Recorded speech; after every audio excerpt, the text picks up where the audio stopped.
Endometriosis common disease, এটাতে ভয় পাওয়ার কিছু নেই। এন্ডোমেট্রিওসিস ক্যান্সারের ভয় একদম নয়। এন্ডোমেট্রিওসিস থাকলে যেরকম সিমটমস আমরা তার ট্রিটমেন্ট করি। যদি ব্যথা হয় তাহলে ব্যথার ট্রিটমেন্ট, যদি পিরিয়ড বন্ধ রাখার দরকার পড়ে তার করা হয়, যদি ল্যাপ্রোস্কোপি করার দরকার হয় করা হয়, এবং fertility treatment obviously normally pregnant হতে পারে, আইভিএফও লাগতে পারে। আর যা সমস্যা তার সবই সলিউশন আছে।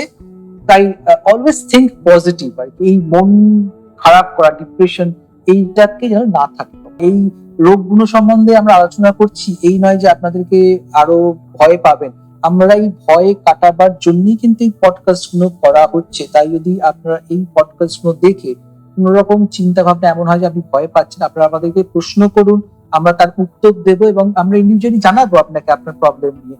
এবং আমি বা প্রজ্ঞানিকা সবসময় আপনাদেরকে এই ইউটিউবে হোক বা ফেসবুকে হোক, যেখানে আপনারা প্রশ্ন করবেন, আমরা নিজেরা নাও পারি, আমাদের টিমের কেউ না কেউ এটার আনসার করবে। তাই জন্য ভয় পাওয়ানোর জন্য এই পডকাস্ট নয়। এই ফার্টিচারে যে আমরা শুরু করেছিলাম, এটা কিন্তু আপনাদেরকে ভয় ভাঙাবার জন্য।